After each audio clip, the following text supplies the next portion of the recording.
কথা দিয়েছিলাম জেতা মানুষের ভিডিও দেখাতে থাকবো তোমাদের, যাতে এবারে আমার অডিও না তোমাদের কাছে অব্দি পৌঁছে যাক আমার হাত ছানি। কিভাবে এই লোকটার ভিডিও আমরা দেখেছি, হ্যাঁ ঠিক বলছো, আগের দিনে 6,500 টাকার সেটআপ উনি নিয়ে গিয়েছিল। কি হলো নিয়ে গিয়ে? ভালোই রেসপন্স খুব ভালোই আছে। আর্নিং করেছো কি? হ্যাঁ, হ্যাঁ। রোজগার করতে পারছো? হ্যাঁ। জিতেছো?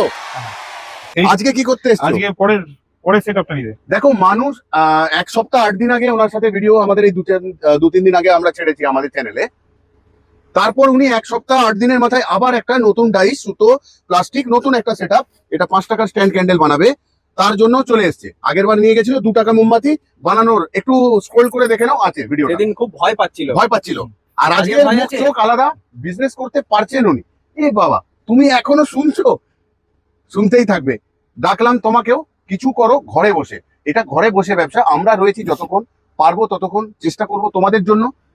অনেক মানুষ দিচ্ছে, এবার প্রতিবার তোমাদের দেখাবো জেতা মানুষের ভিডিও, যেটা এতদিন খুব ভুল ছিল, আমরা করিনি। করতে থাকলে বোধহয় ফাইল ভরে যেত আজকে। তো আজকের মতন বিদায় নিচ্ছি। শুভকামনা রইলো ওনার জন্য, অনেক এগিয়ে যাক। আবারও দেখাবো ওনার ভিডিও যেদিনকে পরে আবার ডাইস নিতে আসবে। গ্যারান্টি রইলো আবারও ডাইস কিনতে উনি আসবে, দেখবো আমরা সবাই মিলে সেই দিন ওনার আবার ভিডিও। তাহলে আজকে যাচ্ছি, ভালো থেকো, সুস্থ থেকো সবাই।